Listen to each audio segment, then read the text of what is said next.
cher ami, vous savez que le français n'est que ma troisième ou ma quatrième langue, mais je vais quand même essayer de le faire en français, en respect pour notre ami étranger qui participe. Donc, si je fais des fautes, excusez-moi. Ce que je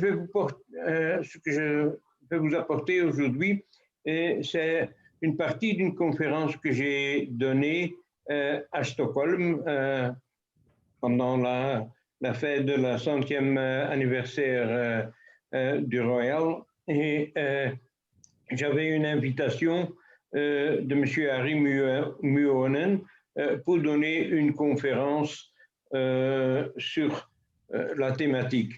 Et il m'avait, dans son invitation, il m'avait donné quelques points. Donc, il m'a demandé pourquoi que j'avais fait mes deux collections. Les deux collections qui, comme vous voyez, s'agissent sur des thèmes plutôt religieux, bien que je suis agnostique pour le moment, mais comment ça s'est développé et comment les éléments dedans, qui sont rentrés dedans, sont choisis et quelles sont les idées derrière la collection et ce que je trouve spécial à la collection. En somme, aujourd'hui, je vais parler seulement, disons, un peu du background, donc de quoi vient comment vient l'idée de ma collection et sur les éléments qui sont rentrés dedans. Donc, comme quelqu'un d'entre vous connaisse un peu mon histoire, je suis commencé en tant qu'enfant avec une collection de Belgique et un tout petit peu de thématique, mais après les humanités, une partie d'entre vous le sait, je suis entré en séminaire et j'ai fait à l'Université de Louvain 3 ans de philosophie et de psychologie avant de commencer mes études médicaux. Et dans ce temps-là, j'ai vendu ma collection de Belgique et à la fin de mes études, en 75, à Thema-Belga, j'ai rencontré Frans de Troyer, le premier thématiste qui était membre de notre académie, très court parce qu'il est décédé, je crois, 1 année après qu'il est rentré dedans. Et il m'a converti à ce moment-là de faire une collection de thématiques religieuses. Mais 1 an plus tard, je suis parti en Amérique centrale, à l'Équateur, pour un training, une étude de médecine de douleur à l'Université de Guayaquil. Donc, la collection est restée comme ça. Après, j'ai commencé mes consultations. J'étais dans toutes sortes d'organisations politiques, même dans des comités de l'Église, et ça revient après. J'avais 2 enfants, donc la philatélie, c'était fini pour 20 ans. Après mon divorce, en 93, j'ai sorti les albums de l'armoire et je suis recommencé. Et à ce moment-là, je suis passé à Anvers et il y avait encore la maison de vente Rules et ils vendaient une collection de 13 albums de timbres de Noël. Je l'ai acheté et j'ai commencé, donc c'était des albums préimprimés, comme vous voyez ici, et je suis commencé donc ma première collection et donc sur les ordres religieux. Comme vous voyez, au début, c'est une des pages du début, c'était seulement des timbres post, belletjes, comme on dit en flamand, et ça a connu une longue évolution. Et le plus important qui m'a guidé dedans, c'était le professeur Damien Legue, qui était à ce moment-là commissaire international de la thématique. Il m'a instruit de faire des pages plus grandes, la 3, et de mettre des éléments philatéliques sur les pages de plan et d'introduction, et encore quelques autres. Après,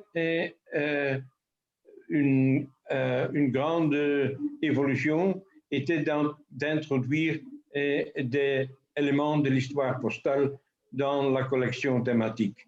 Et vous voyez ici les pages d'introduction de ma première grande collection, donc If You Want to Be My Disciples, si vous voulez être mes élèves, sur la vie monastique chrétienne. Et vous voyez que dans les pages d'introduction, dans le plan, il y a déjà plusieurs plus ou moins meilleures pièces introduites dedans.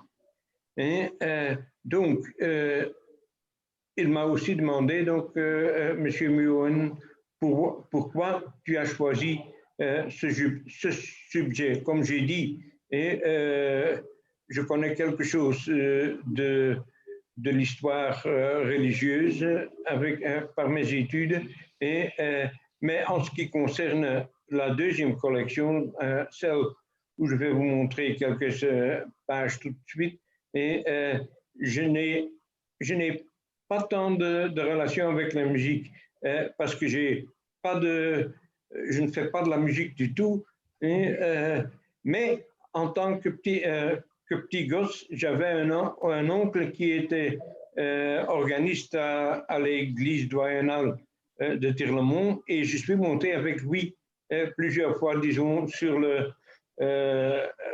à l'orgue. Et comme je viens de dire, à un certain moment, j'ai été secrétaire du fabrique de l'église. Est-ce qu'on dit ça en français aussi? Donc, l'organisation qui est responsable pour le matériel de l'église. Et j'ai eu la possibilité d'assister, disons, techniquement et financièrement à la restauration de cet orgue. Et peut-être que ça a apporté mon intérêt pour la collection. Donc, vous voyez ici la page d'entrée de ma deuxième collection, donc Music Talking with God. Et vous voyez qu'aussi là, que j'ai introduit certains éléments déjà dans la page d'introduction. J'explique sur la première page ce que je veux faire dans cette collection, c'est-à-dire après noter ce qu'on entend par musique religieuse, et donc et spécialement musique liturgique, et je donne une réflexion théologique du cardinal Ratzinger, c'était le pape Bénédicte XVI, et c'est peut-être un élément intéressant. On dit toujours que dans une collection thématique, on ne peut pas introduire ou on ne sait pas introduire des idées philosophiques, théologiques. Là, je donne les preuves qu'on peut bien le faire. Et puis, j'insiste sur certains topics religieux, et comment les musiciens, les compositeurs travaillent sur des thèmes bibliques. Et je termine la collection avec quelques pensées sur la mort et la résurrection. Et vous voyez donc ici le plan de la collection. Et ce que je voudrais dire aujourd'hui spécialement, c'est comment quel élément qu'on introduit dans une collection thématique pour avoir une bonne collection, enfin. Et c'est aussi le professeur Legge qui l'a formulé dans une de ses séminaires, c'est-à-dire on doit mettre un éventail de matériel le plus large possible, on doit bien le travailler et surtout on doit introduire quelques études philatéliques dans une telle collection. Et je vais vous montrer un petit chapitre de la collection. Il s'appelle en anglais Eucharist becomes a feast with songs. L'Eucharistie devient fête avec de la musique. Et ça s'introduit dans la période de Charlemagne. Ici, vous voyez donc deux épreuves de la série des portraits du Sénat de Belgique. Et il y a une grande importance du bénédictin, une épreuve couleur de Saint-Benoît. Et les abbés étaient très importants dans l'évolution de la musique. Ici, vous trouvez la première timbre de bal, donc de Basler-Taube, parce qu'il y a une canne d'abbé au-dessus du timbre. Et ici, vous voyez encore une autre sorte de spécialité, c'est-à-dire ou de variété, une bande de 5 d'un des timbres de la série ovale qui n'est pas dentelé, qui n'est pas perforé, disons, tout le long du côté droit. Autre chose qu'on peut envoyer dans ces collections, ce sont, disons, des variétés. Et je vais vous montrer tout de suite.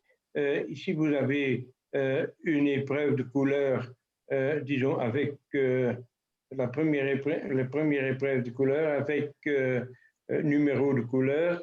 Mais important sur cette page sont ce bande et ces deux timbres. Et vous voyez ici donc une bande de 5 du timbre de Saint-Martin, disons selon le tableau de Van Dyck. Et il y a une surcharge en 19 et 11. Normalement, la surcharge est droite. Ici, elle est déplacée, disons, toute la bande est déplacée un peu vers le haut, mais surtout vers la gauche. Et autre matériel qu'on peut employer, ici vous avez un timbre simple de Cluny, et vous voyez qu'il est en orange, ici l'église est en orange, et là on a oublié la couleur rouge et donc l'église est jaunâtre. Qu'est-ce qu'on a encore comme matériel? On peut employer des timbres plus ou moins meilleurs. Et, par exemple, ici dans le bloc de 4, normalement, les thématistes n'aiment pas les blocs de 4, mais disons, si c'est vraiment une très bonne valeur, on peut le faire.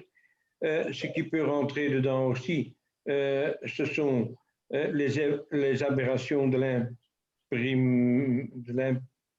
l'imprimé. Enfin, ici, vous avez une pli accordéon sur toute la page des timbres espagnols de la Révolution. Là. Qu'est-ce qu'on a? Ah oui. Et j'ai dit, on doit y introduire aussi des petites études. Je vais vous montrer seulement ces deux timbres ici, que vous connaissez naturellement tous, les timbres du cardinal Mercier en tant que professeur de philosophie à Louvain.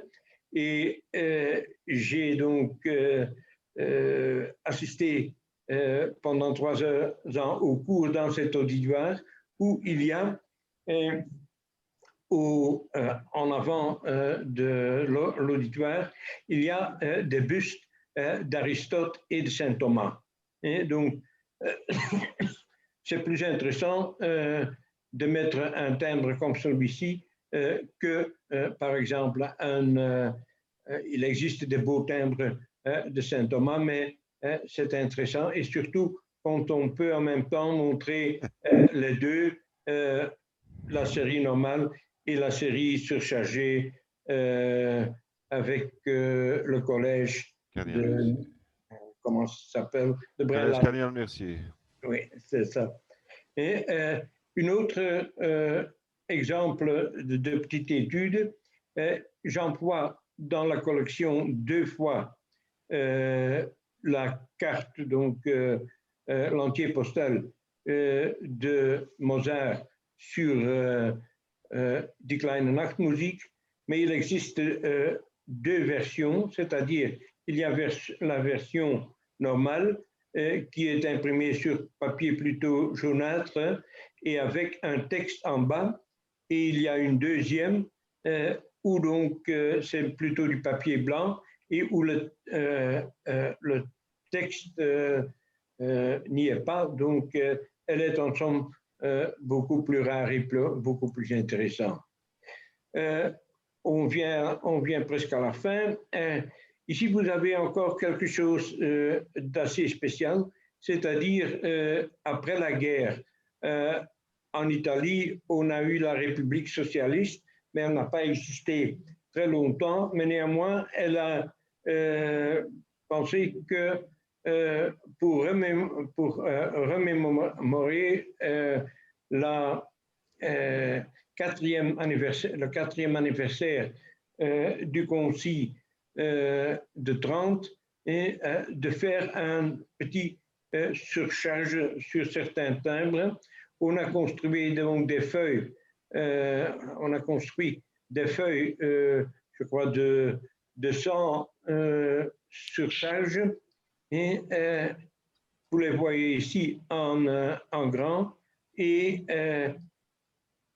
mais l'émission elle-même n'a jamais vu la lumière, c'est-à-dire la République socialiste est tombée et donc les timbres sont... de Salo. Comment? C'est la République de Salo. Oui. Mussolini. C'est ça. Et donc, ce sont seulement il y a seulement une page de surcharge qui est sortie de l'imprimerie, enfin. Et ici, on a encore une autre chose, c'est-à-dire en Espagne, c'est donc le timbre de Sainte-Thérèse d'Avila. En Espagne, à la fin, avant, pour donner, disons, la permission d'imprimer le timbre, il y a pour certaines émissions une carte comme ça, et qui n'est fait que sur 2 exemplaires, c'est-à-dire où le directeur de la Poste, disons, donne ses remarques et son approbation, et il y a un exemplaire qui reste dans le musée de la Poste et une autre qui est envoyée chez l'artiste, et c'est celle de l'artiste qui vient sur le marché. Oui, ici on a encore quelque chose plus ou moins spécial, c'est-à-dire ce qu'on appelle les preuves sépia de la France. Il existe seulement dans quelques exemplaires. Pour finir, et ceux qui ont reçu le philatéliste belge ont vu sans doute que j'ai publié un grand article sur Michel Heck, parce que c'est Michel Heck qui a vraiment introduit l'histoire postale, les éléments de l'histoire postale en thématique. Et je donne 2 ou 3 exemples. Ici, sur cette page, on trouve une ancienne lettre de Saint-Augustin au Texas. Je le répète ici. Elle est un peu spéciale parce qu'il n'y a donc pas de timbre. Il n'y avait pas encore de timbre, sans doute en 852 en Amérique, mais il est taxé 6 cents pour le double poids. Pareillement, on a ici un cachet pareil, Corpus Christi, aussi au Texas, taxé à 15 cents parce qu'il accompagne un paquet. Je devrais montrer aussi la ville d'Alexandrie dans un certain contexte et j'ai employé une lettre catastrophe avec les cachets d'Alexandrie. Ici, ça c'est très connu, on a les lettres d'officiaux avec les cachets à images. Et ici, on peut employer aussi des cachets, disons, très communs, des cachets pas spéciaux. Et je dois démontrer M. Cherubini, et j'ai trouvé une lettre recommandée avec 2 timbres qui sont annulés par le cachet de Milano via Cherubini. Donc, il y a un bureau de poste à la via Cherubini. Et la dernière, vous avez déjà vu le feuillet, ce sont aussi des mal imprimés, mais c'est très rare qu'on trouve une telle mal imprimée. Il y a deux timbres qui ne sont pas surchargés sur une lettre. Ça, je le montre encore une fois.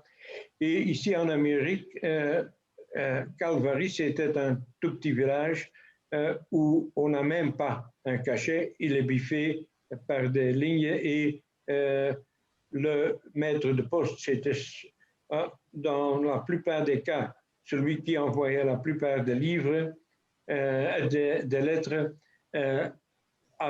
était maître de poste. Tiens, c'est une erreur ça. C'est d'une autre collection. Non, puis vous voyez, à een certain moment... Mark, zou je kunnen beëindigen als we concluderen? Ja, het is mijn laatste dia. Ja. Et, donc, ici, on a... attendez, je cherche. Enfin, un musicien, je ne peux pas tout de suite finir sur son nom. Il n'y a que 2 musiciens, Mahler, c'est Mahler, et Mozart, qui ont employé un corps de poste dans leur musique. Et donc, j'ai introduit sur la page de ma collection cette lettre avec donc la lettre corps de poste qui est la seule qui est allée à Anvers. Et quand James van der Linden a vu ça, il trouvait honteux pour mettre une très belle lettre, une tellement belle lettre dans une collection thématique.